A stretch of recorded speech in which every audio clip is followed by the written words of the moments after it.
Je tiens ce petit bout de papier froissé dans ma main droite depuis 3 heures du matin. Mes doigts tremblent tellement que les mots deviennent flous. L'encre bleue a coulé à certains endroits, comme si des larmes étaient tombées dessus pendant que ma fille écrivait. Le papier est si fin qu'on dirait qu'il va se déchirer entre mes doigts. Je le retourne encore et encore, mais les mots restent les mêmes. Maman, pardonne-moi de ne pas être assez propre. Je ne peux pas dire ce que je sais. Il a toujours un double. Élodie. 4 phrases qui ont fait s'écrouler mon monde entier. Ma gorge se serre tellement que j'ai du mal à respirer. Je regarde par la fenêtre de ma cuisine et Bruxelles dort encore sous un ciel gris de mars. Mais moi, je ne dormirai plus jamais de la même façon. Plus jamais. Plus. Mon nom est Monique Delacroix. J'ai 78 ans et je vis dans un appartement du quartier d'Ixelles depuis que mon mari Georges est mort il y a 6 ans. C'est un bel appartement au 3e étage d'un immeuble de l'entre-deux-guerres avec de hautes fenêtres et des moulures au plafond. J'y ai élevé mes 3 enfants. 2 sont partis vivre leur vie à l'étranger. Marc est ingénieur à Lyon et Sophie habite au Canada depuis 15 ans. Mais ma petite dernière Élodie est restée avec moi. Elle a 19 ans maintenant et elle étudie les arts à l'Académie royale. Du moins, elle étudiait jusqu'à il y a quelques mois. Maintenant, je ne sais plus ce qu'elle fait vraiment de ses journées. Je ne sais plus rien de ma propre fille, et cette pensée me déchire le cœur. Ce matin, quand je me suis levée à 5 heures, comme d'habitude, j'ai fait ce que je fais chaque jour depuis 40 ans. J'ai mis de l'eau à bouillir pour mon café. J'ai sorti les tasses du placard. Celle avec les petites roses pour moi et celle avec le chat noir pour Élodie quand elle voudra bien sortir de sa chambre. J'ai coupé 2 tranches de pain que j'ai mises dans le grille-pain. J'ai regardé par la fenêtre les rues encore vides et les premiers trams qui commençaient à circuler. Tout semblait normal, tout semblait comme avant. Mais rien n'est normal depuis des mois. Rien n'est comme avant. Et ce petit bout de papier dans ma main en est la preuve terrible. J'ai trouvé ce billet hier soir. C'était un accident. Enfin, je ne sais pas si on peut appeler ça un accident quand on cherche désespérément des réponses. J'étais dans la chambre d'Élodie pendant qu'elle était à la salle de bain. Je sais que c'est mal de fouiller dans les affaires de sa fille. Une mère ne devrait pas faire ça. Mais quand votre enfant change du tout au tout en quelques mois, quand elle passe de joyeuse et bavarde à silencieuse et terrifiée, quand elle commence à se laver les mains jusqu'à ce qu'elle saigne, vous faites des choses que vous n'auriez jamais imaginé faire. Vous franchissez des lignes parce que l'amour vous y force. J'ai ouvert la petite boîte en bois sur sa commode, celle où elle gardait ses souvenirs d'enfance. Des photos, des tickets de concert, des bracelets d'amitié, et ce billet plié en 4 tout au fond sous une vieille carte postale de la mer du Nord. Quand j'ai lu ces mots, mon sang s'est glacé dans mes veines. Pardonne-moi de ne pas être assez propre. Ma petite fille, ma douce Élodie qui sent toujours la lavande et le savon, qui depuis 3 mois se lave tellement souvent que sa peau est irritée et rouge, qui frotte et frotte comme si elle essayait d'enlever quelque chose d'invisible. Je ne peux pas dire ce que je sais. Quel secret terrible peut porter une fille de 19 ans au point de ne pas pouvoir en parler à sa propre mère? Et cette dernière phrase. Il a toujours un double. Un double de quoi? De clés. Forcément une clé. Quelqu'un a un double de la clé de notre appartement. Quelqu'un entre ici. Quelqu'un vient ici quand nous ne sommes pas là, ou pire encore quand nous dormons. J'ai grandi dans le nord de la France, à Lille, dans une famille ouvrière. Mon père travaillait dans une usine textile et ma mère prenait du linge à laver pour arrondir les fins de mois. On était 7 enfants dans un petit appartement avec 2 chambres. On partageait tout, les vêtements, les jouets, même les chaussures parfois. Mais on avait de l'amour, on avait la sécurité.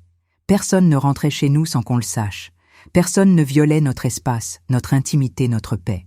Mes parents nous ont appris que la maison c'est sacré. C'est le seul endroit au monde où on devrait toujours se sentir en sécurité. Et maintenant, je réalise que ma fille ne se sent plus en sécurité dans sa propre maison, dans l'appartement où elle a grandi, dans le seul endroit qui devrait être son refuge. Mon mari Georges était un homme bon, doux et patient. Il adorait Élodie. C'était sa petite dernière, son bébé surprise, arrivé alors qu'on pensait ne plus pouvoir avoir d'enfant. Il l'appelait ma puce. Il lui lisait des histoires tous les soirs, même quand elle a eu 12 ou 13 ans. Il lui apprenait à faire du vélo dans le parc du Cinquantenaire. Il venait à tous ces spectacles de danse, toutes ces expositions de dessin. Quand il est mort d'une crise cardiaque brutale un matin de janvier 2006, Élodie avait 13 ans. Elle s'est refermée pendant des mois. Elle ne parlait presque plus. Elle passait des heures dans sa chambre à dessiner des choses sombres qui me faisaient peur. Mais peu à peu, avec le temps, avec l'amour, avec la patience, elle est revenue vers la lumière. Elle a recommencé à sourire, à rire, à vivre. Et puis, il y a 6 mois, quelque chose a changé. Quelque chose s'est brisé. Et je n'ai pas compris tout de suite. Je n'ai pas vu. Je n'ai pas su. Avant de vous dire ce qui s'est passé après que j'ai trouvé ce billet, j'ai besoin de reprendre mon souffle. J'ai besoin de savoir que vous êtes là, que vous m'écoutez. Dites-moi dans les commentaires d'où vous regardez cette histoire. De quelle ville? De quel pays? Et quelle heure est-il chez vous? Est-ce le milieu de la nuit? Est-ce que vous aussi vous ne pouvez pas dormir?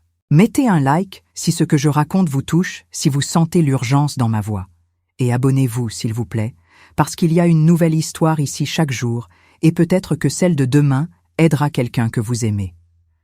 Maintenant, laissez-moi continuer, parce que la suite est encore plus difficile à dire. Élodie était une enfant lumineuse. Vraiment. Je ne dis pas ça parce que je suis sa mère. Tous ceux qui la connaissaient le disaient. Elle riait tout le temps. Elle chantait en se réveillant le matin. Elle inventait des histoires pour ses poupées et elle les jouait pendant des heures avec des voix différentes pour chaque personnage.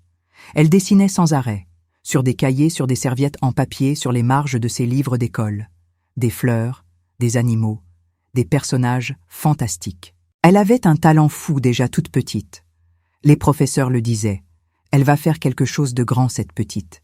Elle va devenir artiste, et c'est ce qu'elle voulait. Devenir peintre ou illustratrice. Créer de la beauté, apporter de la couleur au monde. Quand elle a été acceptée à l'Académie royale des beaux-arts en septembre 2011, j'étais tellement fière. Elle était tellement heureuse. Elle m'a appelée depuis le tram pour me l'annoncer et j'entendais les larmes de joie dans sa voix. « Maman, j'ai réussi. Je suis prise. Papa serait fier de moi, tu crois? Oui, mon cœur. Papa serait tellement fier de toi. » Il te regarde de là-haut et il sourit. Les premiers mois ont été merveilleux. Elle rentrait tous les soirs en me racontant ses cours, les techniques qu'elle apprenait, les amis qu'elle se faisait. Elle me montrait ses esquisses, ses peintures. Elle avait les yeux qui brillaient quand elle parlait de ses projets. C'était comme si elle s'épanouissait enfin pleinement, comme si elle trouvait sa place dans le monde. Et puis, vers la fin janvier, quelque chose a changé. Au début, c'était subtil. Elle parlait moins, elle souriait moins, elle restait plus souvent dans sa chambre. Je me suis dit que c'était normal. Les études, c'est difficile. Il y a du stress, de la fatigue. Elle a 19 ans, elle a besoin de son espace. Je ne voulais pas être une mère étouffante. Je lui laissais sa liberté. Mais les changements se sont accentués. Elle a commencé à rentrer de plus en plus tard de l'académie. Parfois à 9 ou 10 heures du soir, alors que les cours finissaient à 5 heures. Où tu étais, ma puce? À la bibliothèque, avec des amis. Je travaillais sur un projet. Toujours des réponses vagues. Toujours le regard qui fuyait le mien. En février, elle a arrêté de manger avec moi. Elle prenait son assiette et elle allait dans sa chambre. Elle disait qu'elle avait du travail, qu'elle devait réviser, qu'elle avait besoin de se concentrer. Mais quand je passais devant sa porte, je ne l'entendais pas travailler. Je l'entendais pleurer parfois, ou juste le silence. Un silence lourd qui me serrait le cœur. J'ai essayé de lui parler. « Ma chérie, ça va. Tu as l'air fatiguée. Tu veux qu'on parle. »« Ça va, maman. Je suis juste un peu stressée, c'est tout. Ne t'inquiète pas. » Mais je m'inquiétais. Comment ne pas m'inquiéter? Et puis il y a eu les mains. Mon Dieu, les mains. Un soir de mars, je suis entrée dans la salle de bain juste après elle. Le lavabo était couvert de sang. Pas beaucoup, mais assez pour que je panique. « Élodie, tu t'es blessée. » Elle a levé ses mains vers moi et j'ai vu que la peau était à vif, rouge, irritée, presque en sang par endroits. Je me lave, c'est tout. « Mais ma chérie, tu te laves trop. Regarde tes mains. Il faut t'arrêter. »« Je ne peux pas, maman. Je ne peux pas. »« Pourquoi? Pourquoi tu ne peux pas? »« Parce que je suis sale. »« Mais tu n'es pas sale, mon cœur. Tu es la personne la plus propre que je connaisse. Tu ne comprends pas. Je suis sale à l'intérieur. » Et elle est partie en claquant la porte de sa chambre. Sale à l'intérieur. Ces mots m'ont hanté pendant des semaines. Qu'est-ce qu'elle voulait dire? Qu'est-ce qui pouvait faire qu'une jeune fille se sente sale à l'intérieur au point de se laver jusqu'au sang? J'ai pensé à tout. Une agression, un viol, un traumatisme. Mais elle ne me disait rien. Elle ne parlait plus. Elle s'enfermait. Elle se lavait. Elle pleurait. Et moi, je restais là impuissante à regarder ma fille se détruire sans comprendre pourquoi. Elle a commencé à avoir peur du noir. Élodie, qui avait toujours dormi sans veilleuse depuis qu'elle avait 5 ans, se mettait à laisser toutes les lumières allumées dans sa chambre. Quand je lui demandais pourquoi, elle disait juste que ça la rassurait, mais je voyais la peur dans ses yeux. Une vraie peur. Comme celle d'un enfant qui a vu quelque chose qu'il ne devrait pas voir. Elle vérifiait aussi que sa porte était bien fermée à clé.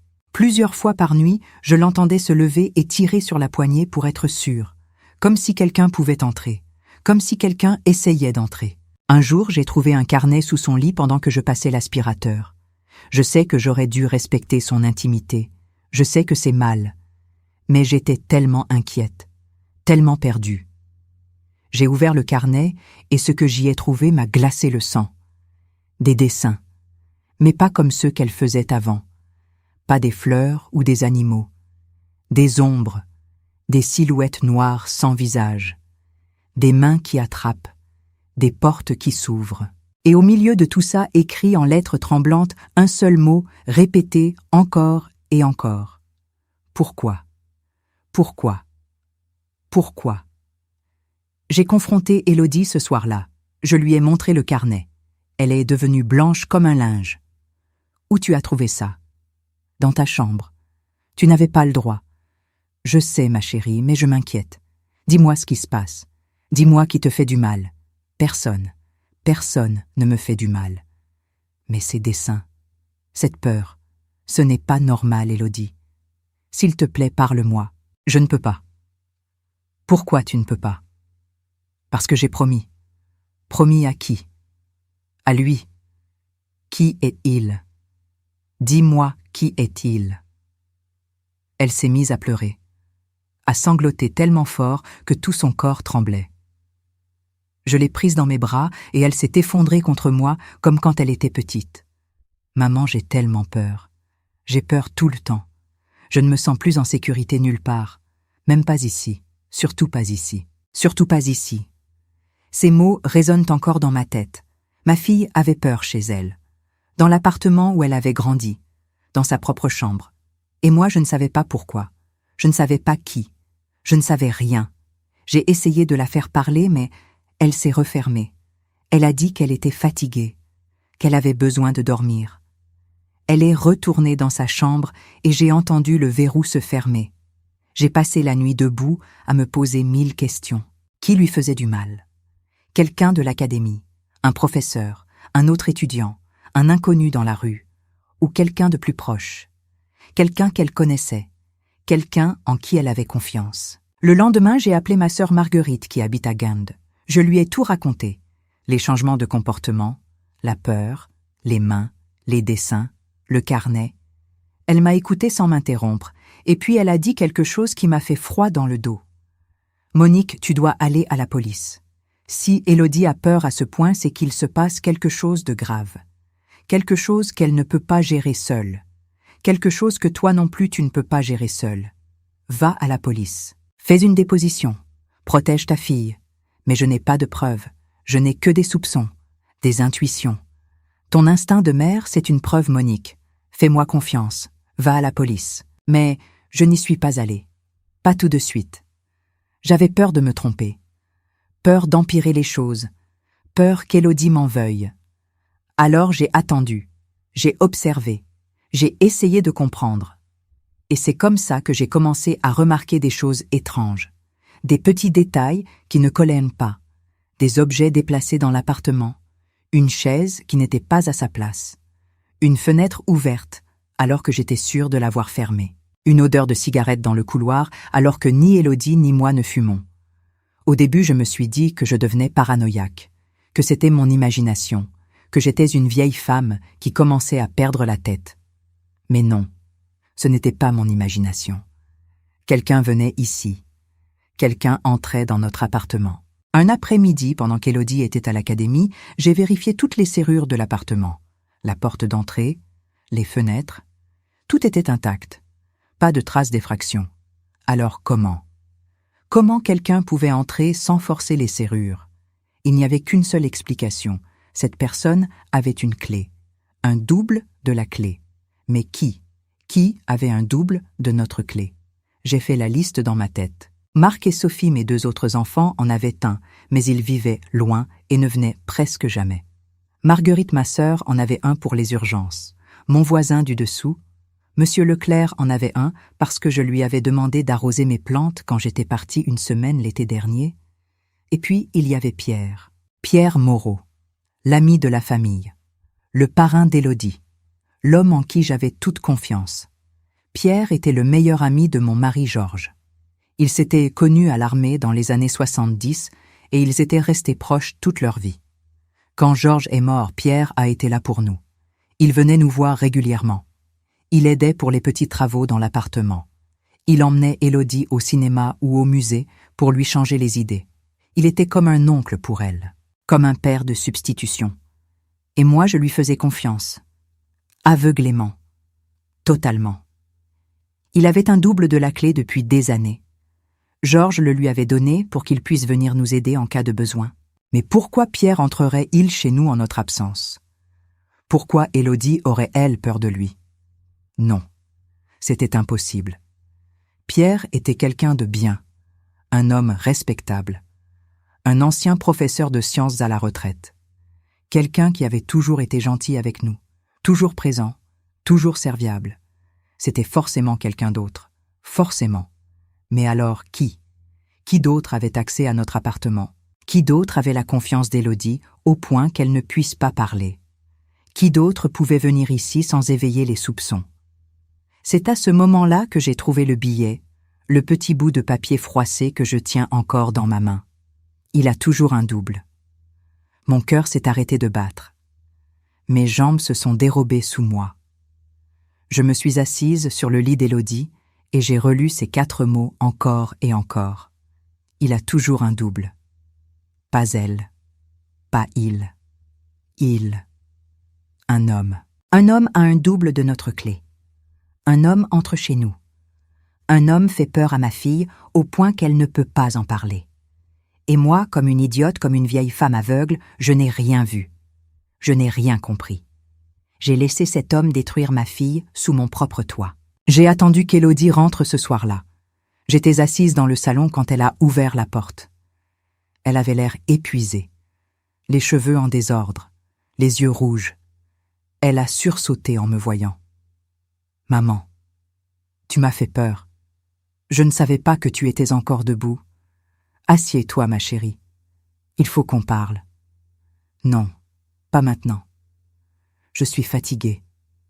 Élodie, s'il te plaît. C'est important. » Elle a vu le billet dans ma main et son visage est devenu livide. « Où tu as trouvé ça? Dans ta chambre. Tu as lu. Oui, j'ai lu. Et maintenant, tu vas me dire ce qui se passe. Tu vas me dire qui est cet homme. Tu vas me dire tout. » Elle s'est mise à trembler, à pleurer. « Je ne peux pas, maman. Je ne peux pas. Si je parle, il va savoir. Il saura que je t'ai dit. Et il reviendra. Il revient toujours. Qui, Élodie? Qui revient toujours?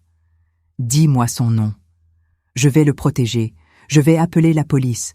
Personne ne te fera plus jamais de mal, je te le promets. Mais dis-moi qui c'est. » Elle m'a regardée avec des yeux remplis de terreur et de désespoir. Et puis dans un souffle presque inaudible, elle a prononcé un nom. Pierre. Parrain Pierre. Le monde s'est écroulé autour de moi. Pierre, mon ami, l'ami de mon mari, le parrain de ma fille, l'homme en qui j'avais confiance depuis 30 ans. Non, c'était impossible. Il devait y avoir une erreur, une confusion. Mais Élodie continuait à parler maintenant. Les mots sortaient d'elle comme une digue qui cède. « Il vient ici, maman. Quand tu n'es pas là.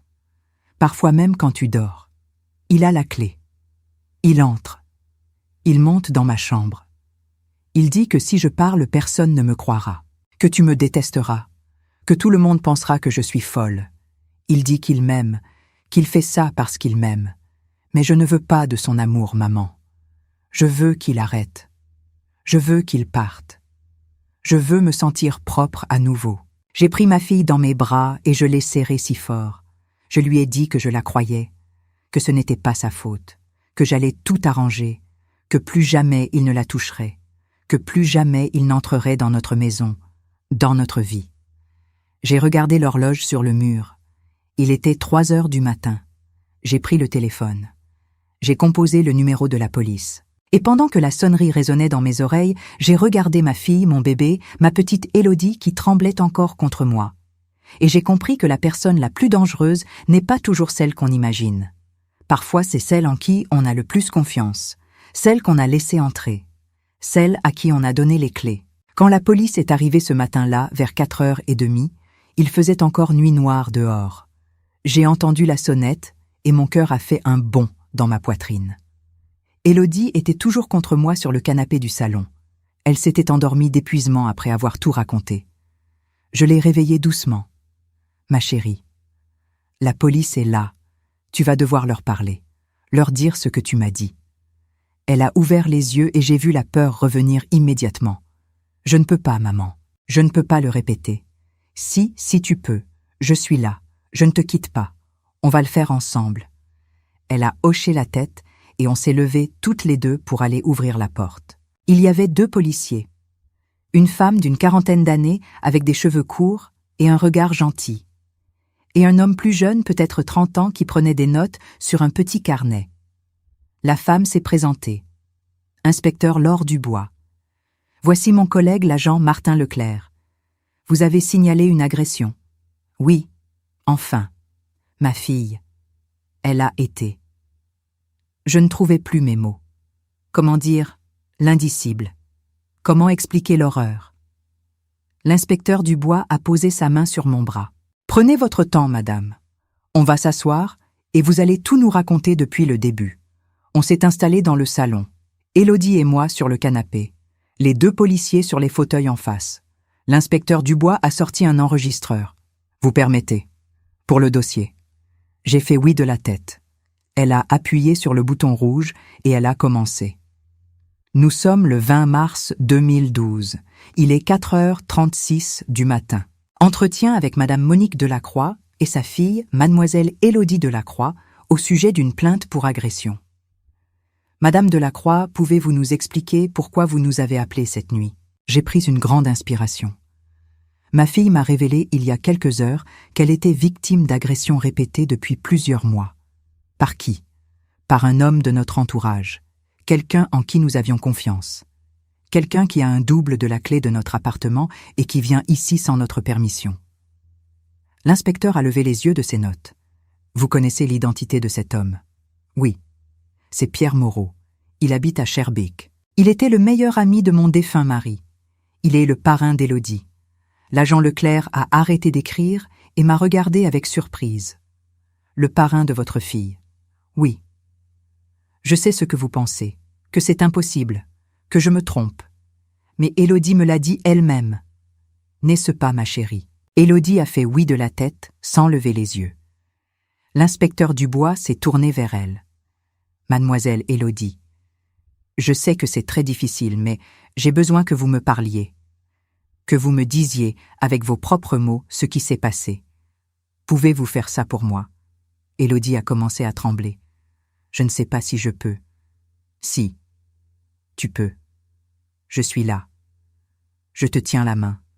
Regarde-moi. Ne regarde qu'elle. Dis-leur ce qu'il t'a fait. Dis-leur tout. Et Élodie a parlé, d'une voix si faible qu'on l'entendait à peine. Elle a raconté comment ça avait commencé en janvier, comment Pierre était venu un jour alors que j'étais chez le médecin, comment il avait dit qu'il voulait juste prendre des nouvelles, comment il était monté dans sa chambre alors qu'elle faisait ses devoirs, comment il s'était assis sur son lit, comment il avait commencé à lui dire qu'elle était devenue si belle, si femme, comment il avait touché ses cheveux, puis son épaule. Puis, elle n'a pas pu continuer. Elle sanglotait trop fort. Je l'ai prise dans mes bras et j'ai continué à sa place. Il l'a agressée sexuellement. À plusieurs reprises, il revenait quand je n'étais pas là. Parfois même la nuit quand je dormais. Il montait dans sa chambre. Il la menaçait. Il lui disait que si elle parlait, personne ne la croirait. Qu'on penserait qu'elle était folle, qu'elle inventait des histoires. Il lui disait qu'il l'aimait, que c'était normal, que c'était leur secret. Ma fille a 19 ans. Elle n'est même pas majeure depuis 1 an. Et cet homme en qui je faisais confiance. Cet homme que j'ai laissé entrer dans notre vie. Il a détruit mon enfant sous mon propre toit pendant que je dormais. L'inspecteur Dubois écrivait tout. Son visage restait professionnel, mais je voyais la colère dans ses yeux. Quand est-ce que les agressions ont commencé exactement? En janvier, il y a 2 mois, et elles se sont poursuivies jusqu'à quand? Jusqu'à la semaine dernière. La dernière fois c'était. Élodie a chuchoé, jeudi dernier. Il est venu jeudi soir vers 11h. Maman dormait déjà. Il est entré avec sa clé. Il est monté dans ma chambre. J'avais verrouillé ma porte, mais il a frappé jusqu'à ce que j'ouvre parce que j'avais peur que maman se réveille. Et il a recommencé. L'inspecteur Dubois a posé son stylo. Élodie. Est-ce que vous avez des preuves physiques de ces agressions? Des messages, des enregistrements, des vêtements, n'importe quoi qui pourrait nous aider. Élodie a secoué la tête. Non. Il ne m'écrit jamais. Il vient toujours en personne. Il ne laisse jamais de traces. Il fait très attention. Mais quoi, ma chérie? Il y a quelque chose dans ma chambre. Sous mon matelas. Un mouchoir. Avec son odeur. Son parfum. Il l'a laissé une fois. Je l'ai gardé. Je ne sais pas pourquoi. Je crois que j'avais peur d'oublier. Peur que tout le monde pense que j'inventais tout. L'agent Leclerc s'est levé. Je peux aller le chercher. Avec votre permission, bien sûr. Élodie a fait oui. Il est monté et il est revenu quelques minutes plus tard avec un sac plastique transparent contenant un mouchoir en tissu blanc avec des initiales brodées. PM, Pierre Moreau. L'inspecteur Dubois l'a examiné. On va l'envoyer au laboratoire. S'il y a de l'ADN, on le trouvera. Ensuite, elle s'est tournée vers moi. Madame Delacroix. Est-ce que Monsieur Moreau a toujours la clé de votre appartement? Oui. Enfin, je pense. Mon mari la lui avait donnée il y a des années. Je ne l'ai jamais reprise. Je ne pensais pas. Je n'imaginais pas. Vous allez devoir changer les serrures. Dès aujourd'hui. Et vous allez devoir éviter tout contact avec Monsieur Moreau jusqu'à ce qu'on l'interroge. Tout contact. Le mot résonnait étrangement. Comme si j'avais envie d'avoir le moindre contact avec cet homme. Cet homme que je considérais comme un ami, comme un frère. Cet homme que mon mari aimait comme son propre frère. Cet homme en qui j'avais placé ma confiance et celle de ma fille, et il l'avait trahi de la pire des façons. Il avait profité de notre vulnérabilité, de notre deuil, de notre besoin d'aide. Il était entré dans notre vie comme un sauveur, et il était devenu notre pire cauchemar. Avant que je vous laisse continuer cette histoire, j'ai besoin de m'arrêter un instant. Mes mains tremblent encore, rien qu'en me souvenant de cette nuit, de ce moment où tout a basculé. Mais je veux que vous sachiez quelque chose. Si vous êtes en train d'écouter cette histoire, c'est que vous êtes là pour moi. Et ça compte énormément. Alors dites-moi, d'où regardez-vous? Quelle ville? Quel pays? Et quelle heure est-il chez vous? Est-ce tard dans la nuit? Est-ce tôt le matin? Mettez un like si cette histoire vous touche. Si vous sentez la douleur dans ma voix. Abonnez-vous si vous voulez savoir ce qui s'est passé ensuite. Parce qu'il y a une nouvelle histoire ici chaque jour. Et peut-être que celle de demain sera celle dont quelqu'un que vous aimez a besoin. Maintenant, laissez-moi continuer, parce que le plus dur reste à venir. Je dois vous parler de Pierre, de qui il était, ou plutôt de qui je croyais qu'il était. Parce que maintenant, je ne sais plus rien. Je ne sais plus qui était réel et qui était un masque. Pierre Moreau avait 65 ans. 2 ans de plus que mon mari Georges aurait eu s'il était encore en vie. Il était grand, 1,80 m, mince. Les cheveux gris toujours bien coiffés, il portait des lunettes rondes qui lui donnaient un air intellectuel. Il s'habillait toujours bien. costume cravate même pour venir prendre le café. Il disait que c'était une question de respect, de tenue. Il avait été professeur de physique dans un lycée de Bruxelles pendant 40 ans. Il avait pris sa retraite il y a 5 ans et depuis, il s'occupait en faisant du bénévolat.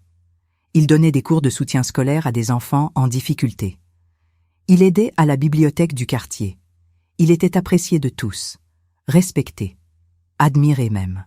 Quand Georges est mort, Pierre a été le premier à venir nous voir. Il est arrivé le jour même de l'enterrement avec des fleurs et des plats cuisinés. Il a dit qu'il serait là pour nous, que Georges aurait voulu qu'il prenne soin de nous, qu'il considérait Élodie comme sa propre fille puisqu'il était son parrain, qu'il ne nous laisserait jamais tomber.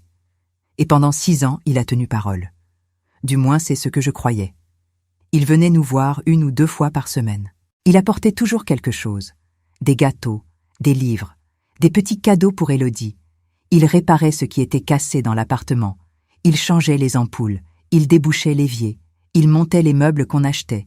Il était là, présent, fiable, ou du moins c'est ce que je pensais, Il emmenait Élodie au cinéma, au musée, à des expositions. Il disait que c'était important qu'elle s'ouvre à la culture, qu'elle développe son sens artistique. Moi, j'étais reconnaissante. J'étais seule pour élever ma fille. J'avais besoin d'aide. Et Pierre était là, toujours disponible, toujours gentil, toujours attentionné. Trop, peut-être. Mais je ne voyais rien. Je ne voulais rien voir, parce que c'était plus facile de croire que tout allait bien, que j'avais de la chance d'avoir quelqu'un comme Pierre dans ma vie, dans notre vie. Les gens du quartier l'adoraient. Monsieur Moreau par-ci, Monsieur Moreau par-là. Quel homme bien, quel homme dévoué, toujours prêt à rendre service, à aider, à donner de son temps. Le boulanger disait qu'il était un exemple. La voisine du 2e disait qu'on devrait tous avoir un ami comme lui. Le concierge de l'immeuble disait que c'était rare de voir quelqu'un d'aussi généreux. Et moi, je hochais la tête. Je souriais. Je disais, oui, c'est vrai. J'ai beaucoup de chance. Nous avons beaucoup de chance. Sans savoir que derrière ce masque de gentillesse se cachait un monstre. Maintenant que je repense à toutes ces années, je vois les signes, les petits indices que j'ai ignorés, les moments qui auraient dû me mettre la puce à l'oreille. Comme cette fois où j'étais rentrée plus tôt que prévu et que j'avais trouvé Pierre dans l'appartement. Il avait dit qu'il était passé pour vérifier si tout allait bien, qu'il avait utilisé sa clé parce que personne ne répondait, que c'était normal, que Georges aurait fait pareil. Et moi j'avais dit « Merci Pierre, c'est gentil de veiller sur nous », sans me demander pourquoi il était vraiment là, sans me demander ce qu'il faisait avant que j'arrive. Ou cette autre fois où Élodie avait 13 ou 14 ans. Pierre l'avait emmenée à une exposition et ils étaient rentrés très tard, presque minuit. J'étais inquiète. J'avais appelé son portable plusieurs fois sans réponse. Quand ils étaient enfin arrivés, Pierre avait ri. « Désolé, Monique. On a perdu la notion du temps. L'exposition était tellement intéressante. Et après on est allé manger une glace. Élodie s'est bien amusée.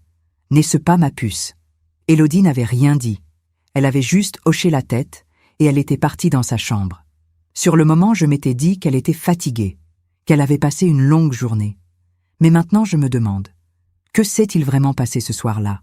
Où était-il vraiment? Qu'a-t-il fait à ma petite fille pendant toutes ces heures? Et puis, il y avait sa façon de la regarder. Je me souviens maintenant, ses regards un peu trop longs, ses sourires un peu trop tendres, ses compliments un peu trop personnels. « Tu es devenue si jolie, Élodie.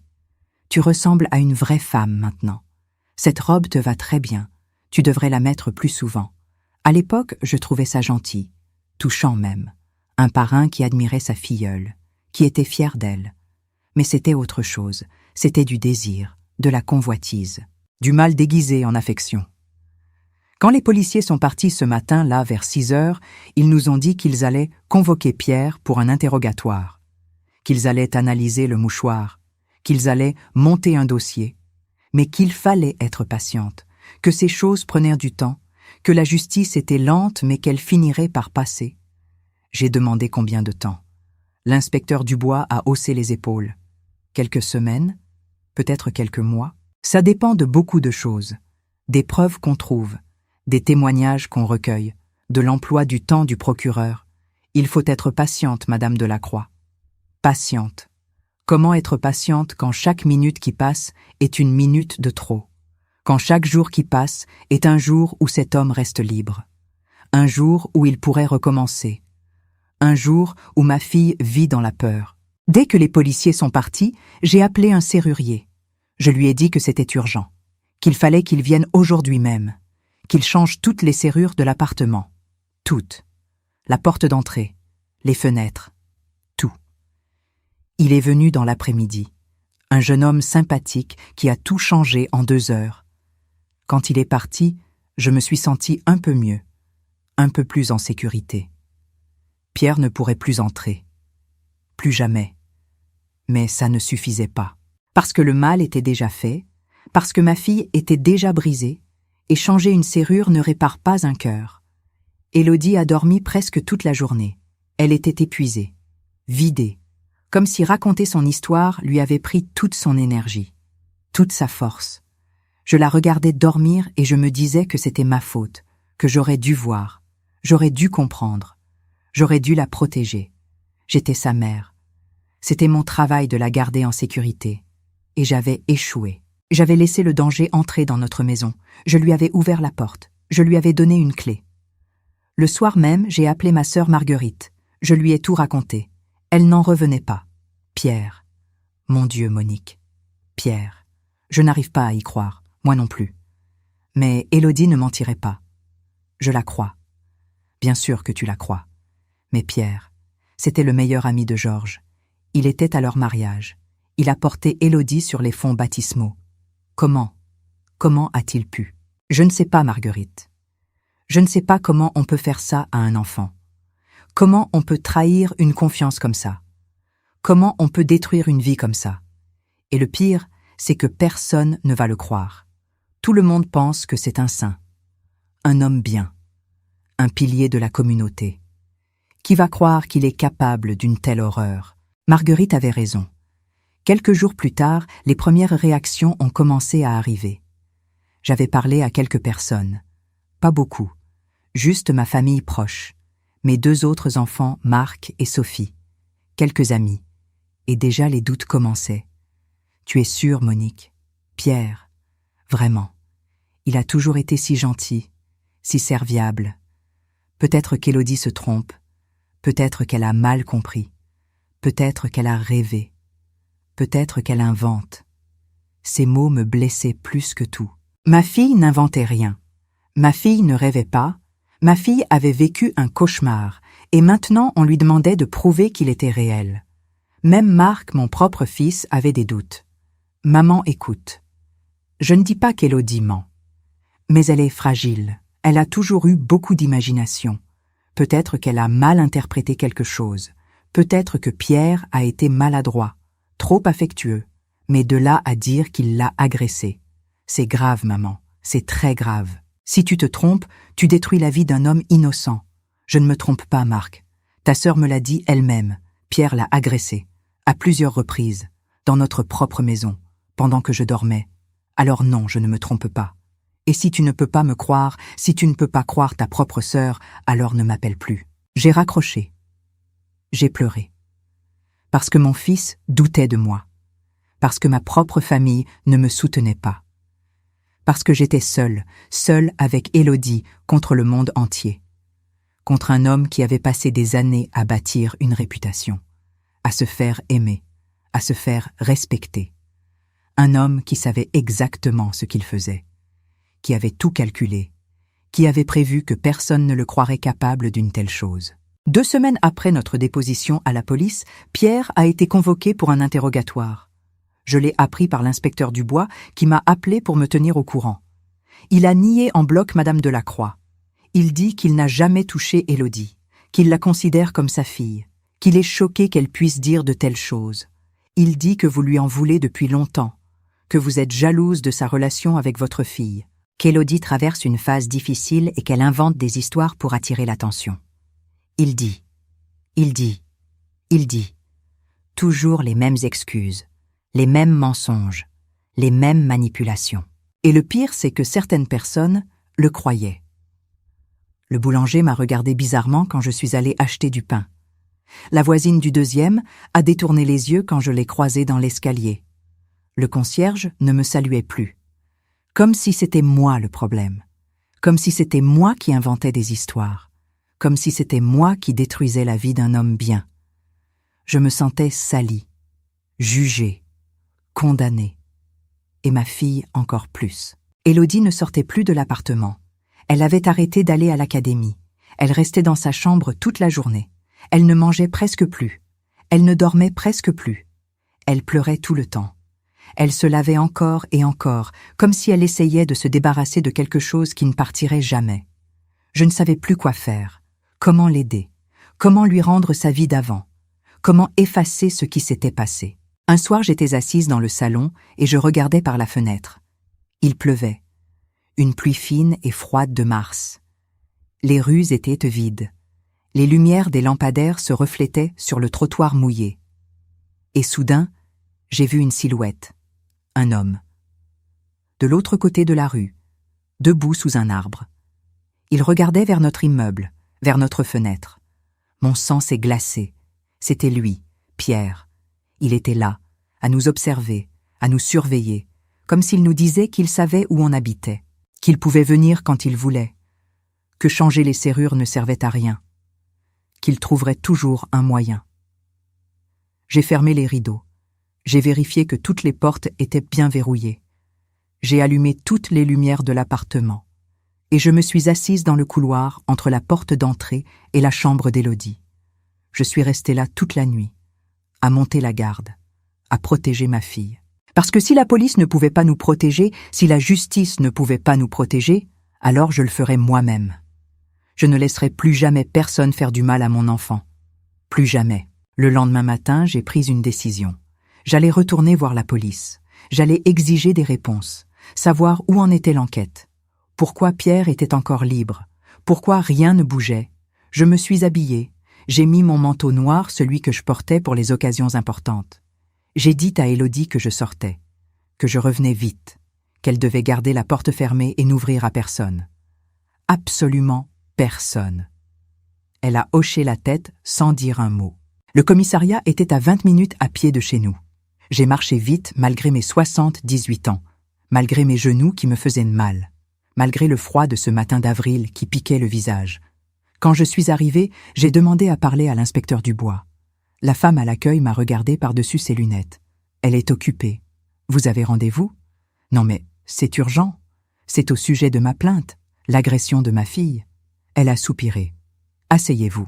Je vais voir si elle peut vous recevoir. J'ai attendu 1 heure. 1 heure entière sur une chaise en plastique inconfortable dans un couloir qui sentait le café froid et la cigarette. 1 heure à regarder les gens entrer et sortir.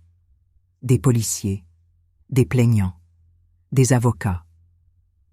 1 heure à me demander si j'avais bien fait de venir, si ça servait à quelque chose. L'inspecteur Dubois a soupiré. Madame Delacroix, je comprends votre frustration. Vraiment. Mais ces choses prennent du temps. Oui, on a analysé le mouchoir. L'ADN correspond bien à Pierre Moreau. Mais ça ne prouve pas qu'il y a eu agression. Ça prouve juste que le mouchoir lui appartient. Il peut dire qu'il l'a perdu, qu'Élodie l'a trouvé et l'a gardé, que c'est elle qui l'a mis sous son matelas. On a besoin de plus que ça, de témoignages, de preuves matérielles, d'incohérences dans sa version. Et pour l'instant, on n'a rien de tout ça.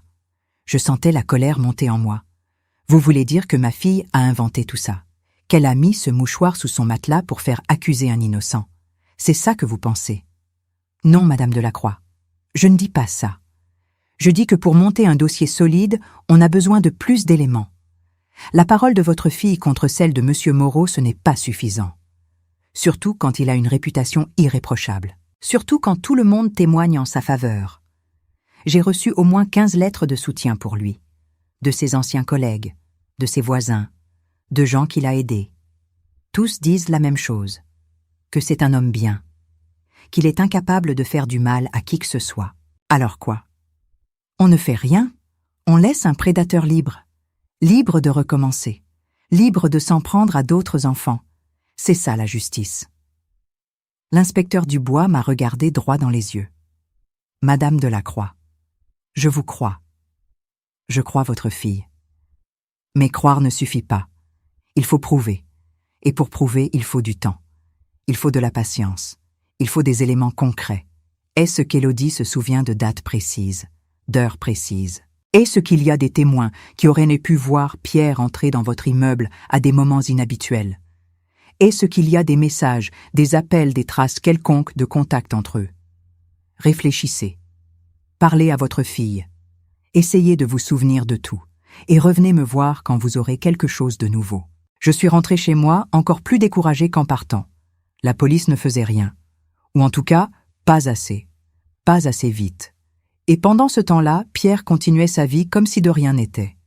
J'ai appris par une voisine qu'il donnait toujours ses cours de soutien scolaire, qu'il était toujours à la bibliothèque, qu'il souriait et saluait les gens dans la rue, comme si ma fille n'avait jamais existé, comme si sa douleur n'avait aucune importance, comme si détruire une vie n'était qu'un détail.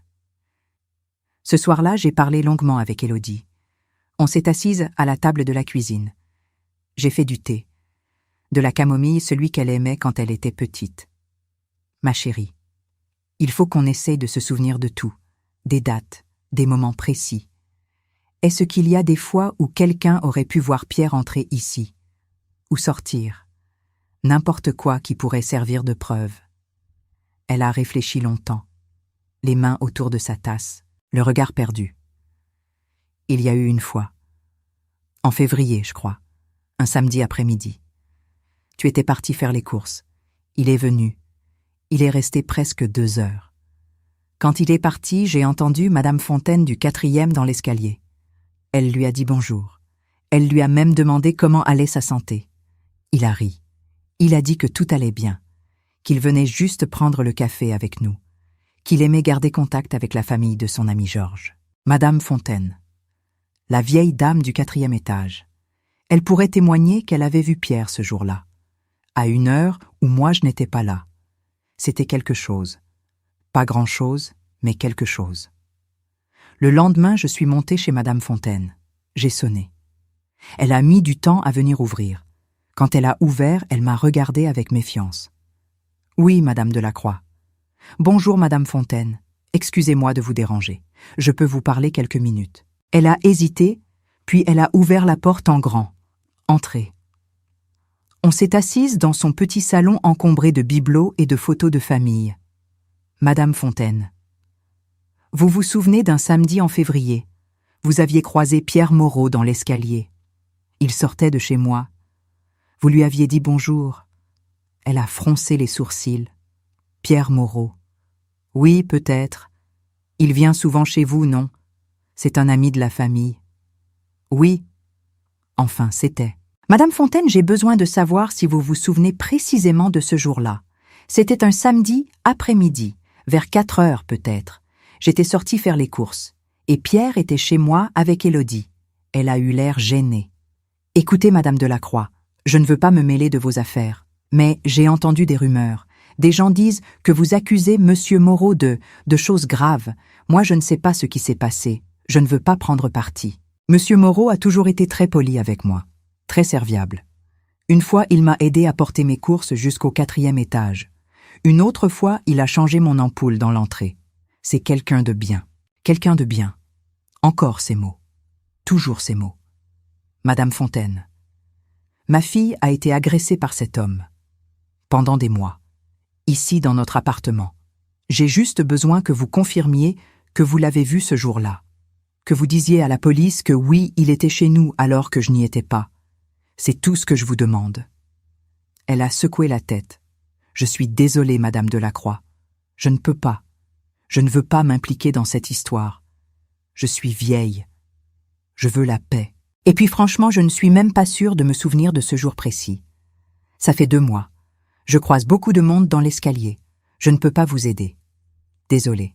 Je suis repartie les mains vides. Même les témoins potentiels ne voulaient pas parler. Par peur, par lâcheté, par confort.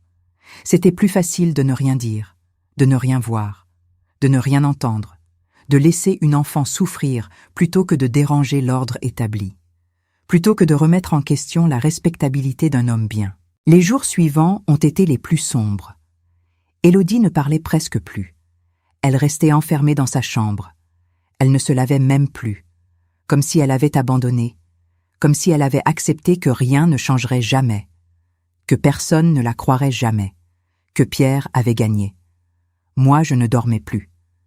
Je restais éveillée la nuit à écouter les bruits de l'immeuble. Chaque craquement me faisait sursauter. Chaque pas dans l'escalier me faisait bondir. J'avais peur, peur que Pierre revienne, peur qu'il trouve un moyen d'entrer, peur qu'il fasse du mal à Élodie ou à moi. Un soir vers minuit, on a sonné à la porte. Mon cœur s'est arrêté de battre. Qui pouvait sonner à cette heure? J'ai regardé par le Judas. C'était Pierre. Pierre Moreau debout sur mon palier, le visage calme, presque souriant. J'ai failli hurler. « Qu'est-ce que vous voulez? Allez-vous-en, sinon j'appelle la police. » Sa voix est arrivée à travers la porte. Calme, posée. « Monique, il faut qu'on parle. » De façon civilisée, entre adultes. Cette histoire est allée trop loin. Élodie est confuse. Elle a besoin d'aide. Pas d'accusation. Je veux juste qu'on trouve une solution. Pour elle, pour nous tous. Partez. Partez tout de suite, ou j'appelle la police. Je suis sérieuse. J'ai mon téléphone à la main. Il y a eu un silence. Puis, j'ai entendu sa voix à nouveau. Plus froide cette fois. Vous faites une erreur, Monique. Une grave erreur. Vous détruisez la mémoire de Georges. Vous détruisez notre amitié. Vous détruisez Élodie. Parce que personne ne la croira. Personne. Tout le monde sait qu'elle est fragile, qu'elle a des problèmes, qu'elle invente des histoires. Alors vous pouvez continuer à vous battre, mais vous allez perdre. Et quand vous aurez perdu, quand vous serez seul et isolé, vous vous souviendrez que je vous avais prévenu. J'ai entendu ses pas s'éloigner dans l'escalier. J'ai couru dans la chambre d'Élodie. Elle était debout contre la porte, les yeux écarquillés de terreur. C'était lui, maman. Il était là, il est revenu. Je sais, ma chérie, je sais.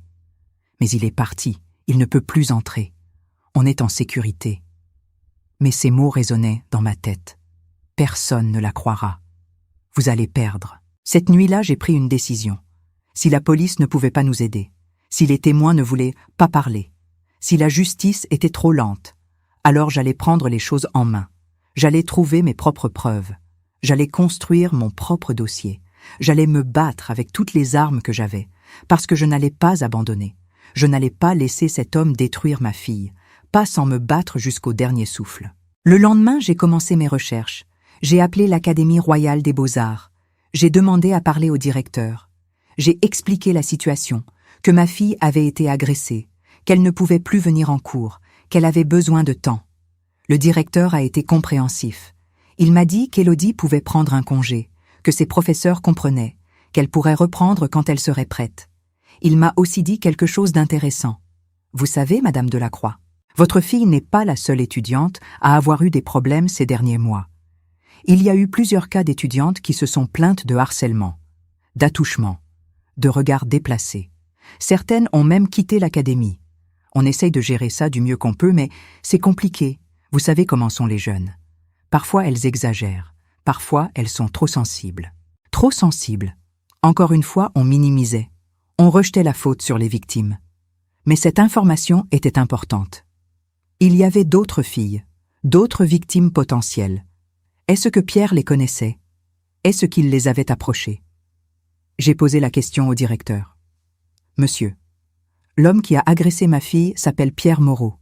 Il donnait des cours de soutien scolaire. Est-ce qu'il a eu des contacts avec des étudiantes de l'académie? Le directeur a réfléchi. Pierre Moreau. Ce nom me dit quelque chose. Attendez. Je vérifie dans nos dossiers. Il est revenu quelques minutes plus tard. Oui.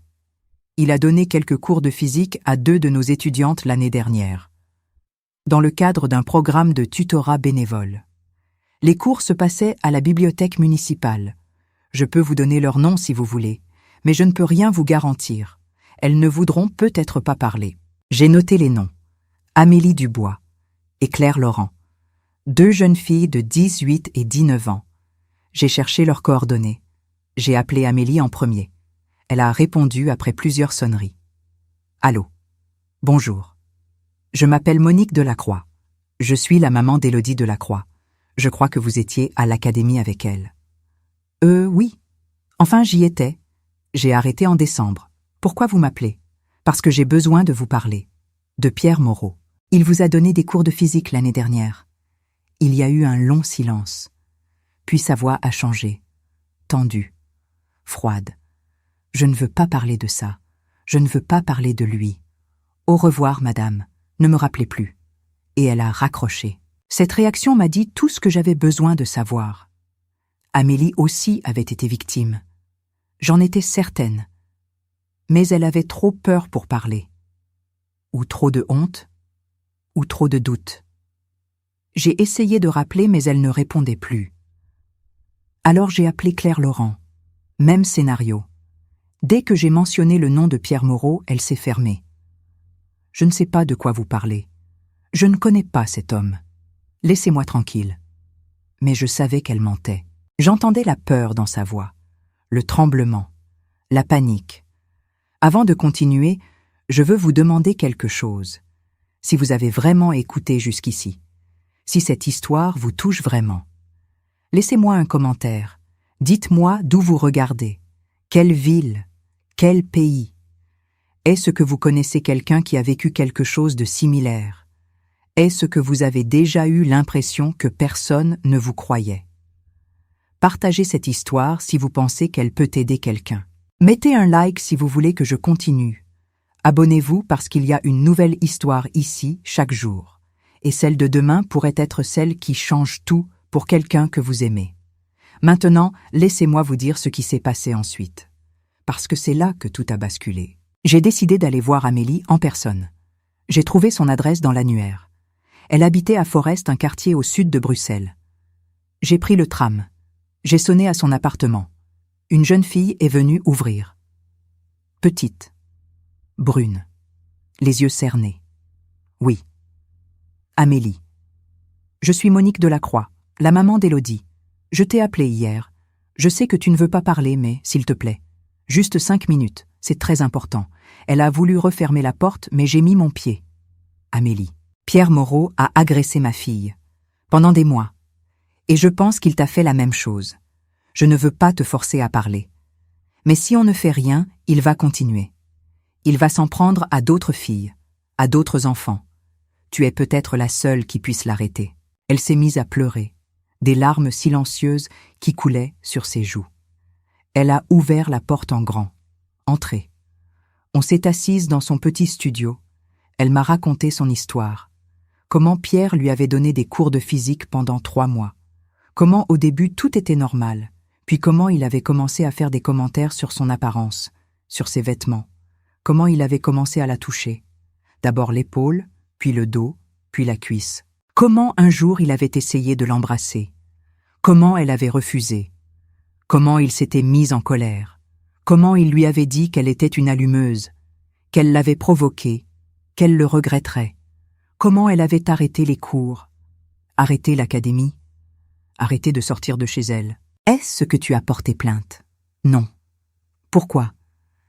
Parce que j'avais peur. Parce que personne ne me croirait.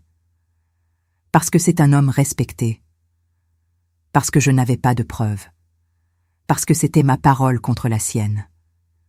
Et parce que ma propre mère m'a dit que j'avais du mal comprendre, que j'exagérais, que je devais être reconnaissante qu'un homme aussi bien que M. Moreau me donne de son temps gratuitement. Amélie, il faut que tu parles, il faut que tu ailles à la police. Avec ton témoignage et celui d'Élodie, ils seront obligés de le croire. 2 filles, 2 histoires similaires. Ça ne peut pas être une coïncidence. Elle a secoué la tête. Je ne peux pas. Ma famille, mon petit ami, tout le monde va savoir. Tout le monde va me juger. On va dire que c'est ma faute, que je l'ai cherché. Je ne peux pas, Madame Delacroix. Je suis désolée. Je suis repartie découragée, mais pas vaincue. J'avais au moins la confirmation que Pierre était un prédateur, qu'Élodie n'était pas la seule, qu'il y en avait d'autres. Maintenant, il fallait les convaincre de parler, de se battre, de ne pas avoir peur. Mais comment? Comment convaincre des jeunes filles terrorisées que la justice les protégerait, quand moi-même, je n'en étais pas sûre? Ce soir-là, je suis rentrée tard chez moi. Élodie dormait déjà. Je me suis assise dans le salon avec une tasse de thé. J'ai regardé le petit billet froissé que je gardais toujours dans ma poche. Il a toujours un double. Et soudain, une idée m'est venue. Un double. Pierre avait un double de notre clé. Mais qui lui avait fait ce double? Parce que Georges lui avait donné l'original il y a des années. Donc, si Pierre avait fait faire un double, ça voulait dire qu'il avait prévu, qu'il avait planifié. Et peut-être que le serrurier qui avait fait ce double se souviendrait de lui. Se souviendrait de quand. Et ça pourrait servir de preuve. Preuve de préméditation. Preuve que ce n'était pas juste une erreur. Pas juste un moment de faiblesse. Mais quelque chose de calculé, de pensé, de monstrueux. Le lendemain, j'ai commencé à faire le tour des serruriers du quartier. Il y en avait 5, dans un rayon de 2 kilomètres. J'ai commencé par le plus proche. Bonjour. Je cherche quelqu'un qui aurait fait un double de clé pour un homme. Pierre Moreau. Grand, cheveux gris, lunettes rondes. Le serrurier a secoué la tête. Désolé, madame. On fait des dizaines de doubles par jour. Je ne peux pas me souvenir de tous les clients. Même chose au 2e, au 3e, au 4e.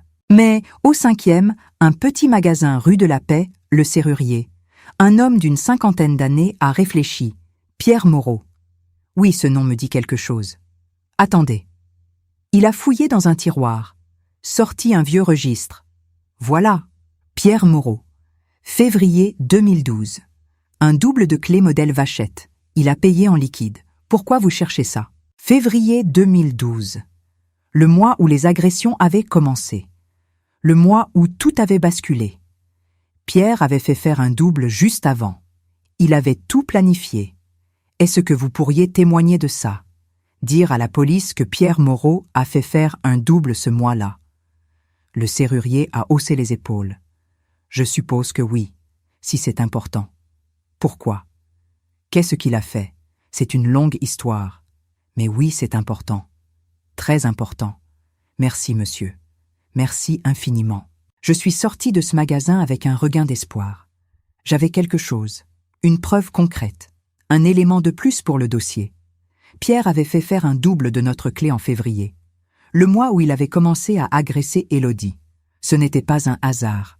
C'était la preuve qu'il avait prévue, qu'il savait ce qu'il faisait, qu'il était coupable. Le lendemain matin, je suis retournée au commissariat.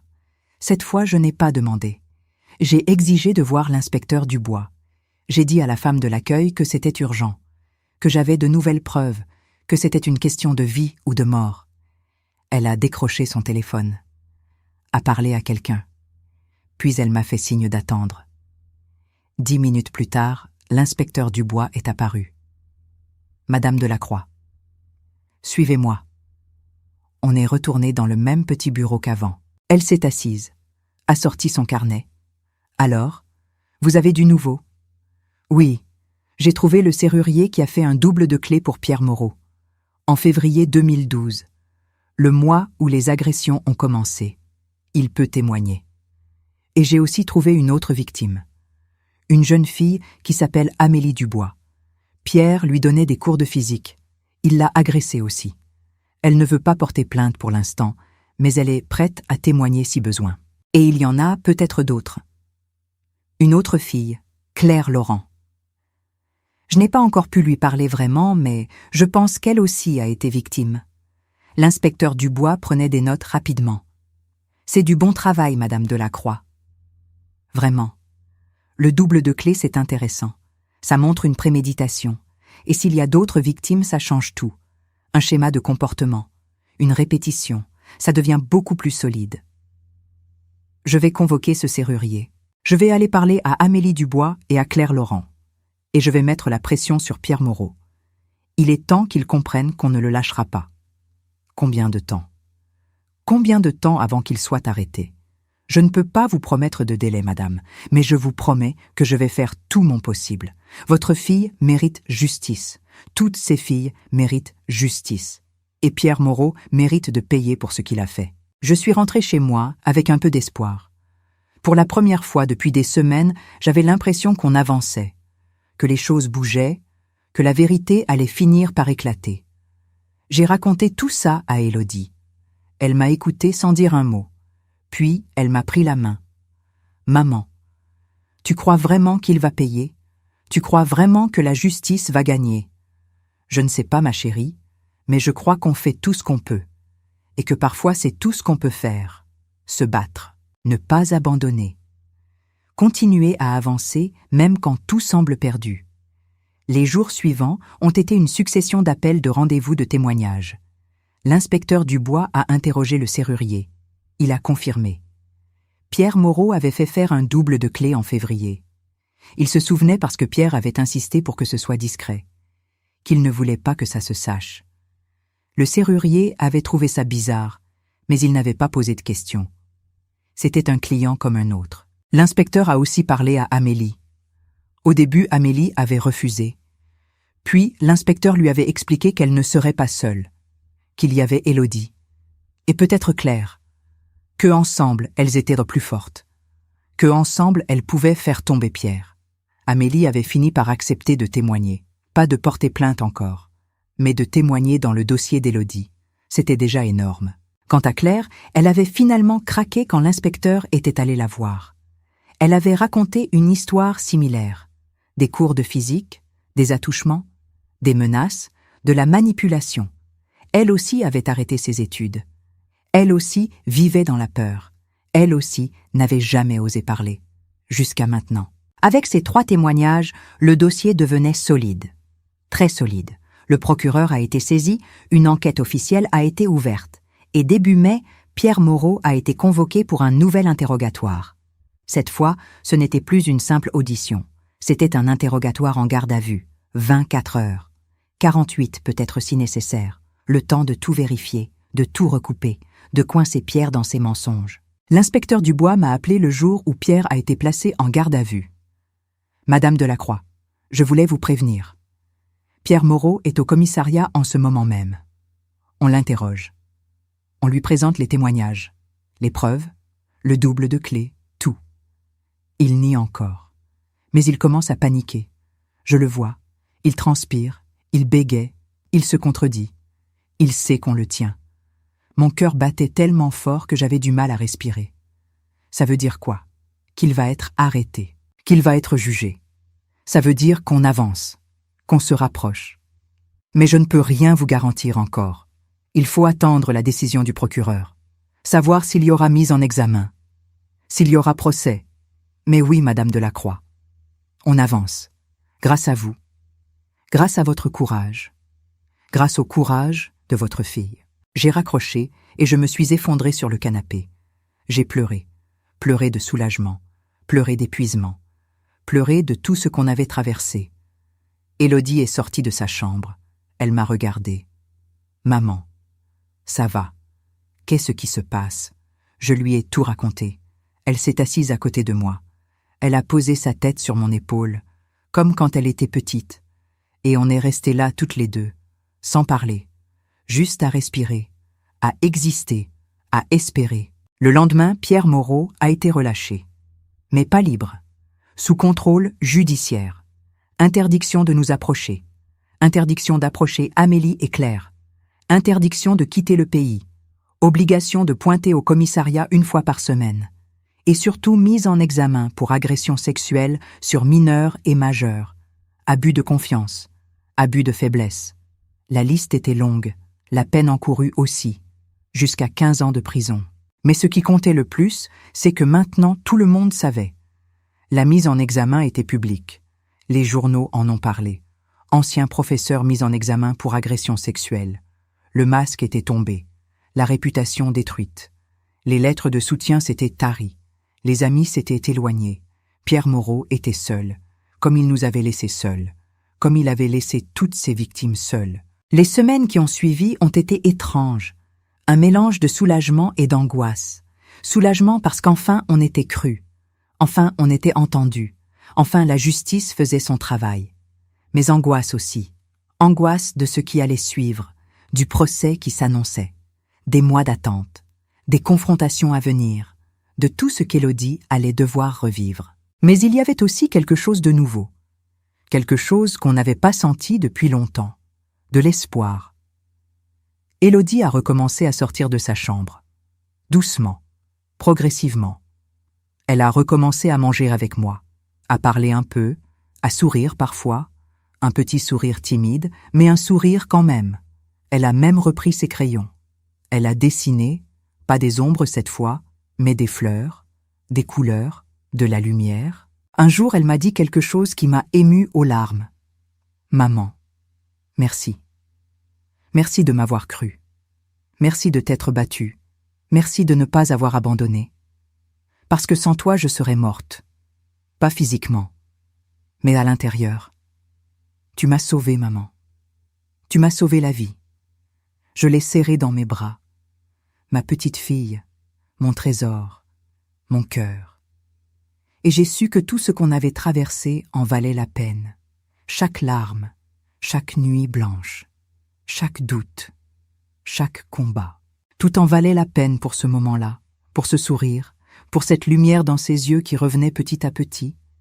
J'ai aussi reçu des appels de gens que je ne connaissais pas, d'autres mères, d'autres grands-mères, qui avaient lu l'histoire dans les journaux, qui me remerciaient, qui me disaient que j'avais eu le courage qu'elles n'avaient pas eu, qu'elles auraient dû se battre comme moi, qu'elles regrettaient de ne pas l'avoir fait. Une femme m'a dit que sa fille avait aussi été agressée par quelqu'un de la famille, qu'elle n'avait rien fait, que maintenant sa fille ne lui parlait plus, qu'elle vivait avec ce regret, avec cette culpabilité. Elle m'a dit que j'étais un exemple, que j'avais montré que c'était possible, qu'on pouvait se battre, qu'on pouvait gagner. Ces mots m'ont touché plus que je ne peux le dire. Parce que c'est exactement ce que je voulais, pas juste sauver ma fille, mais montrer à toutes les autres mères, à toutes les autres victimes, qu'il ne faut jamais abandonner, qu'il faut toujours se battre, même quand tout semble perdu, même quand personne ne vous croit, parce que la vérité finit toujours par éclater, la justice finit toujours par passer, peut-être pas tout de suite, peut-être pas rapidement, mais elle finit par passer. Si vous êtes encore là à écouter cette histoire, c'est que quelque chose en vous résonne, quelque chose vous parle. Alors, je veux que vous fassiez quelque chose pour moi. Laissez un commentaire avec le mot « croire ». Juste ce mot. Parce que seuls ceux qui ont vraiment écouté comprendront pourquoi ce mot est important. Pourquoi croire une victime peut sauver une vie. Pourquoi croire peut faire toute la différence.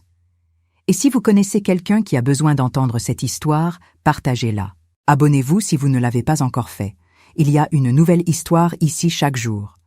Et peut-être que celle de demain sera celle qui aidera quelqu'un que vous aimez. D'où regardez-vous? Quelle ville? Quel pays? Quelle heure est-il chez vous? Dites-le moi. Je lis tous les commentaires, chacun d'entre eux.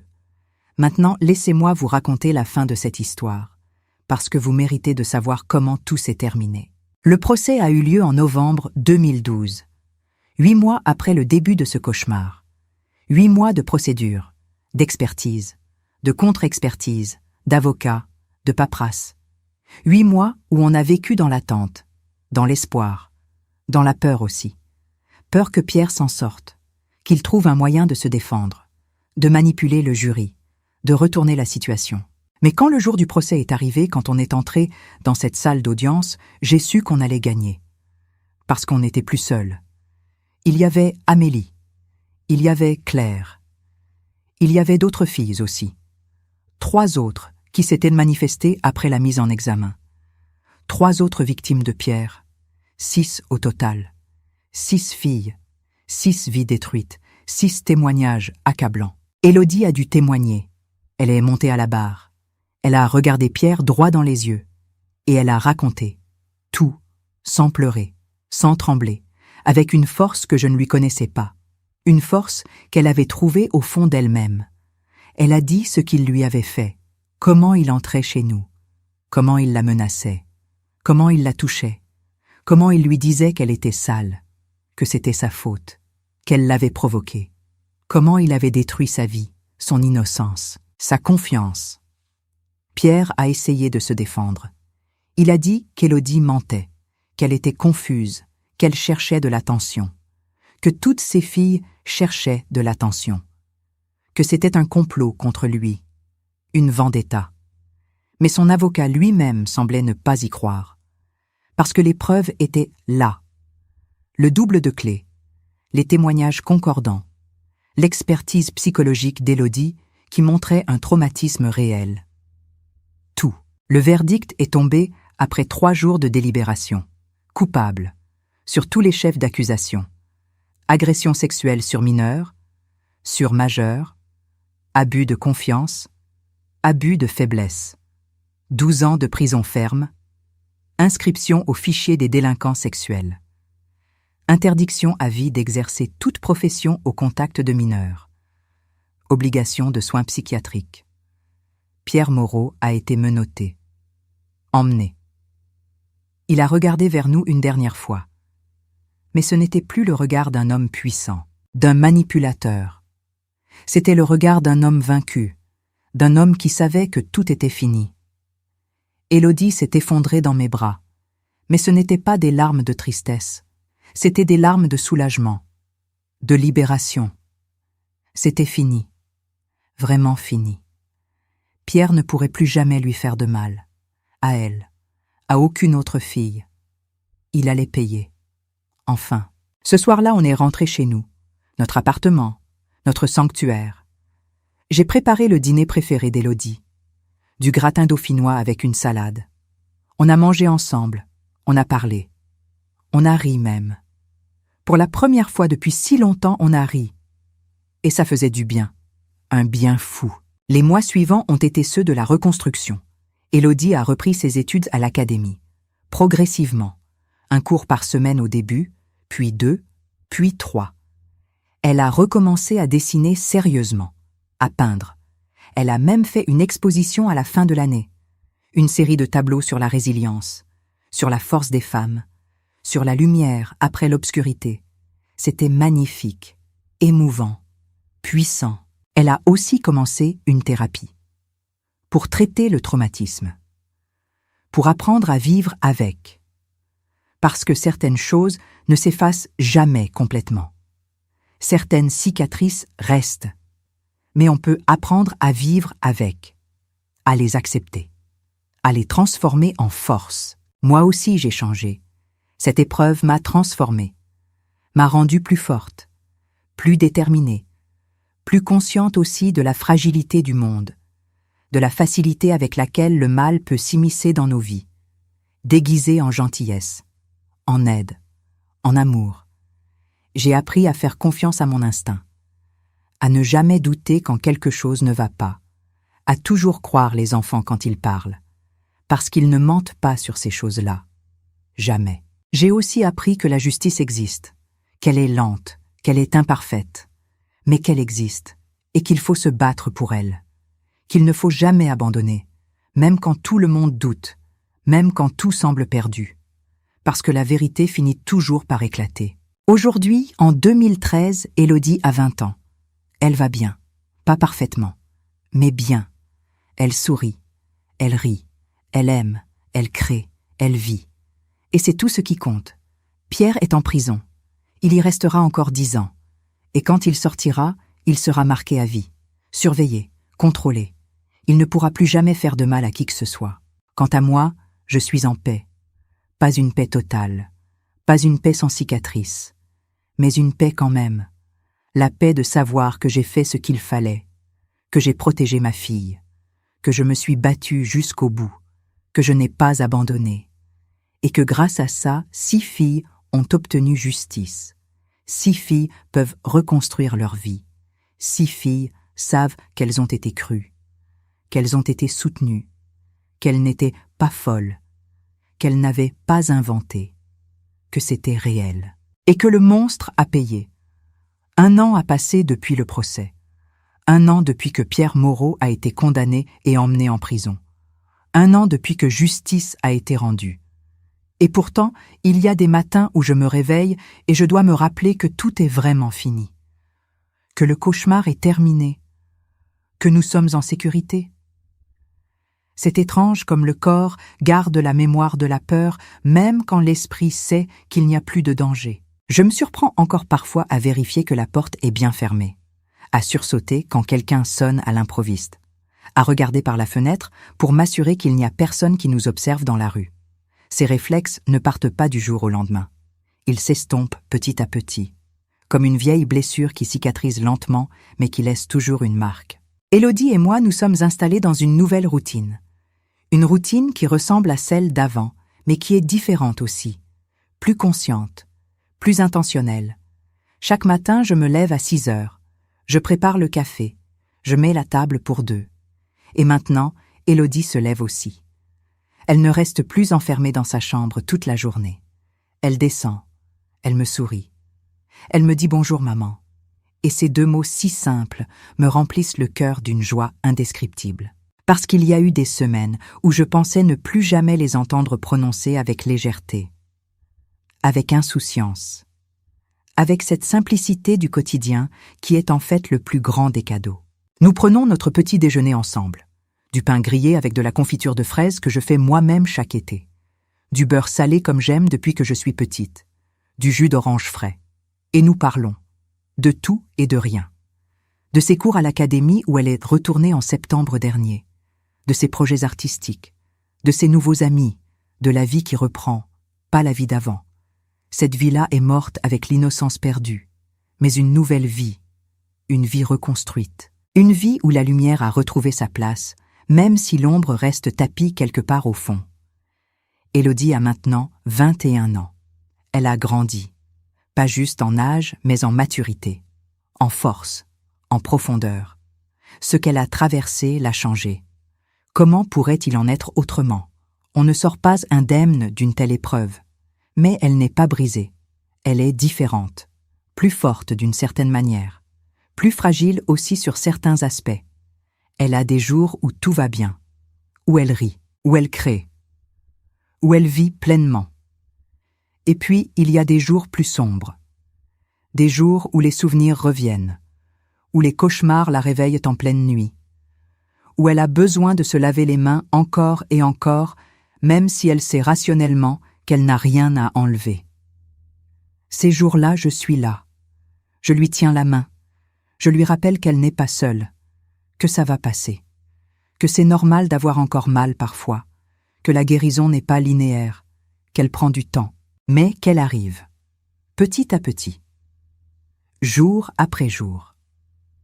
Sa thérapeute, Madame Beaumont, une femme douce d'une 50aine d'années, qui a beaucoup d'expérience avec les victimes d'agressions sexuelles, m'a dit quelque chose qui m'a beaucoup aidée. Elle m'a dit que la guérison, ce n'est pas revenir à ce qu'on était avant, c'est devenir quelqu'un de nouveau, quelqu'un qui a intégré ce qui s'est passé, qui a appris à vivre avec, qui a transformé la douleur en quelque chose d'autre, pas en quelque chose de positif nécessairement, mais en quelque chose de supportable, en quelque chose qui ne prend plus toute la place. Ces mots m'ont libérée d'une certaine attente. L'attente de retrouver l'Élodie d'avant, la petite fille joyeuse et insouciante. Cette Élodie-là n'existe plus, mais la femme qu'elle est devenue est tout aussi belle. Peut-être même plus belle parce qu'elle connaît maintenant la profondeur de la douleur et la hauteur de la résilience. L'année dernière, Élodie a créé une série de peintures qu'elle a appelée « Renaissance ». 12 toiles, une pour chaque mois de l'année écoulée. La première était presque entièrement noire, juste une petite tache de lumière au centre. La deuxième avait un peu plus de lumière. Et ainsi de suite, jusqu'à la 12e qui explosait de couleurs, de jaune, de rouge, de bleu, de vert, de vie. Elle a exposé cette série à l'Académie en juin. Beaucoup de gens sont venus, des professeurs, des étudiants, des journalistes même, parce que l'histoire de Pierre Moreau et de ses victimes avait fait beaucoup de bruit à Bruxelles. Tout le monde savait, tout le monde parlait, et beaucoup voulaient nous voir comment Élodie avait transformé ce trauma en art. Je me souviens du vernissage. J'étais nerveuse, inquiète de la réaction des gens, inquiète qu'on juge Élodie, qu'on la regarde avec pitié, ou pire avec curiosité malsaine. Mais ce n'est pas ce qui s'est passé. Les gens ont regardé ces peintures avec respect, avec émotion. Certains pleuraient, d'autres restaient silencieux longtemps devant chaque toile, et à la fin, plusieurs personnes sont venues voir Élodie, pour la féliciter, pour la remercier, pour lui dire que son art leur parlait. qu'il leur donnait de l'espoir, qu'il leur montrait qu'on pouvait survivre, qu'on pouvait revivre. Une femme d'une 40aine d'années est venue nous voir. Elle a serré la main d'Élodie. Elle avait les larmes aux yeux. Merci. Merci d'avoir eu le courage de créer ça, de montrer ça. Parce que moi aussi j'ai vécu quelque chose de similaire il y a 20 ans. Et je n'ai jamais pu en parler.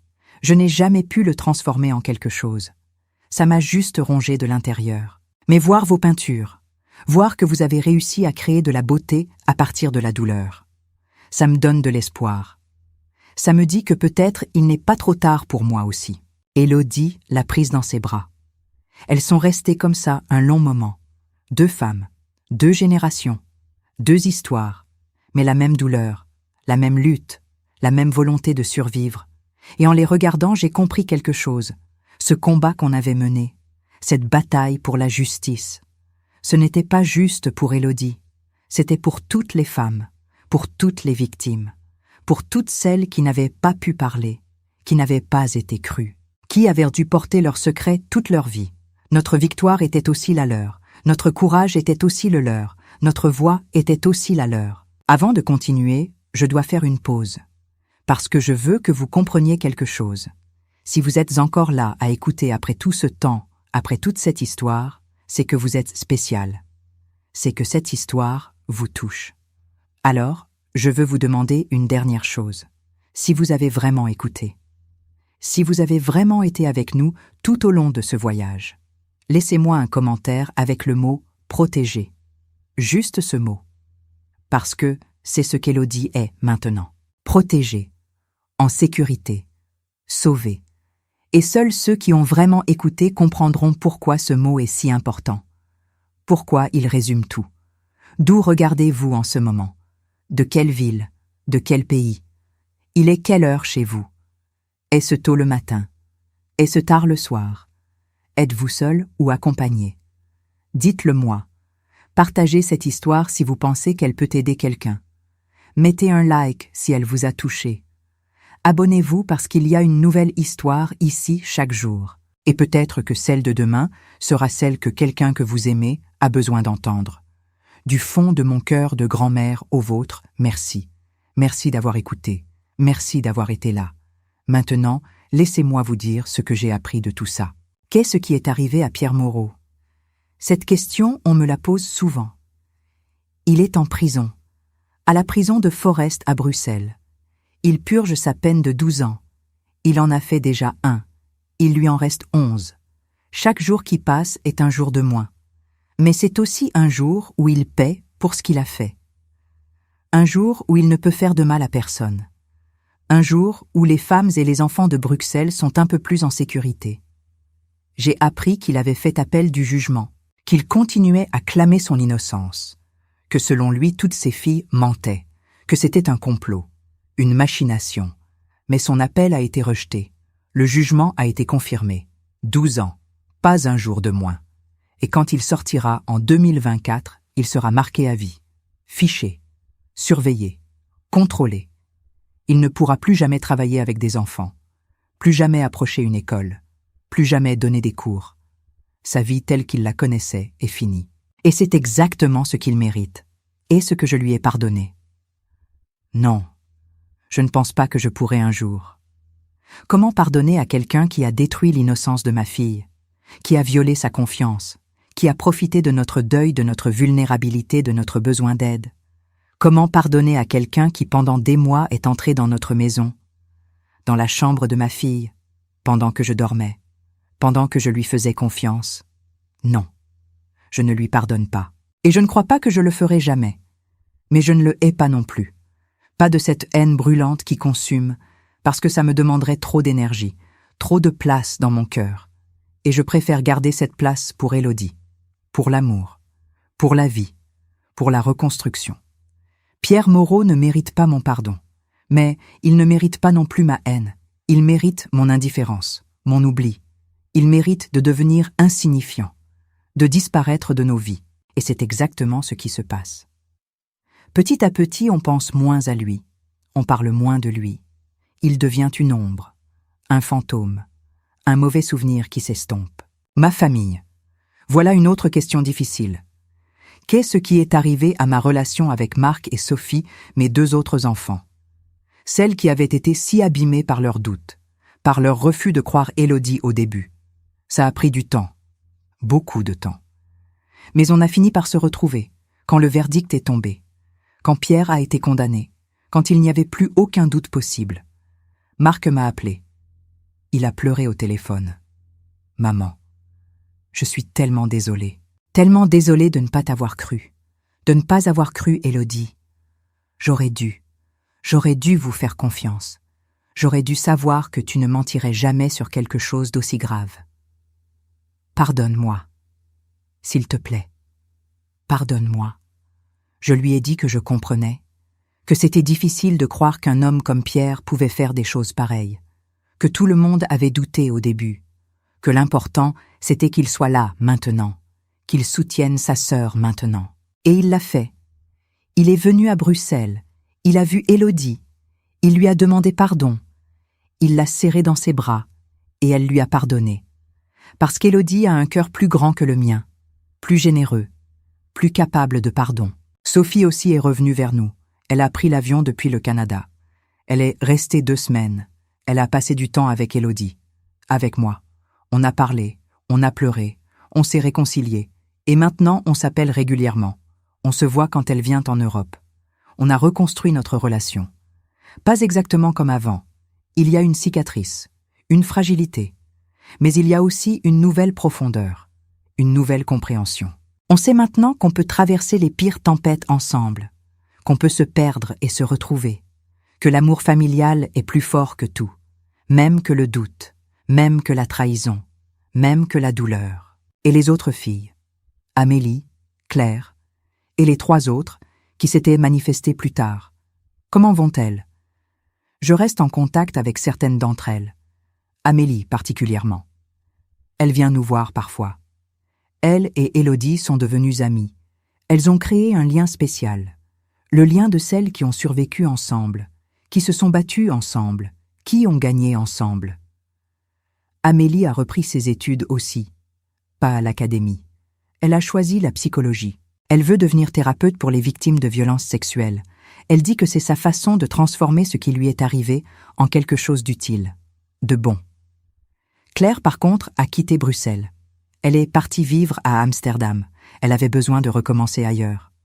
Dans un endroit où personne ne connaissait son histoire. Où elle pouvait être juste Claire. Pas Claire la victime. Je comprends ça. Parfois, il faut partir pour guérir. Maintenant, je veux vous laisser avec une dernière pensée. Une leçon que j'ai apprise de tout ça. La plus importante peut-être. C'est que l'amour est plus fort que tout. L'amour d'une mère pour son enfant. L'amour d'une famille qui se reconstruit. L'amour de soi qu'on retrouve après l'avoir perdu. Cet amour-là peut tout surmonter. Toutes les épreuves, toutes les douleurs, tous les traumatismes. Il peut nous donner la force de nous battre quand on pense ne plus en avoir. Il peut nous donner l'espoir de continuer quand tout semble perdu. Il peut nous guérir quand on pense être brisé à jamais. L'amour est notre arme, notre bouclier, notre lumière dans l'obscurité. Et tant qu'on l'a, tant qu'on sait aimer et être aimé, on peut tout surmonter. Merci. Merci du fond du cœur d'avoir écouté mon histoire, d'avoir écouté l'histoire d'Élodie, d'avoir été là avec nous tout au long de ce voyage. Si vous avez vraiment tout écouté, laissez-moi un commentaire avec le mot « protéger ». Dites-moi d'où vous regardez, quelle ville, quel pays, quelle heure il est. Partagez cette histoire avec quelqu'un qui en a besoin, quelqu'un qui doute, quelqu'un qui souffre, quelqu'un qui se bat. Mettez un like si cette histoire vous a touché. Abonnez-vous parce qu'il y a une nouvelle histoire ici, chaque jour. Une histoire de courage, de résilience, d'amour. Une histoire qui pourrait sauver une vie, peut-être la vôtre, peut-être celle de quelqu'un que vous aimez. Prenez soin de vous, prenez soin de vos enfants. Croyez-les, protégez-les, aimez-les. Et n'oubliez jamais que vous n'êtes pas seuls, que nous sommes des milliers, des millions, à nous battre, à survivre, à vivre. Ensemble, nous sommes plus forts. Ensemble, nous pouvons changer le monde. Un enfant protégé à la fois. Du cœur de cette vieille grand-mère française au vôtre, merci. Merci d'avoir écouté. Merci d'être là. Et surtout, merci de croire. Parce que croire peut sauver une vie. Et aujourd'hui, vous avez peut-être sauvé celle de quelqu'un simplement en écoutant, en comprenant, en partageant. Que Dieu vous bénisse où que vous soyez. Et souvenez-vous toujours que la lumière finit toujours par vaincre l'obscurité. Toujours.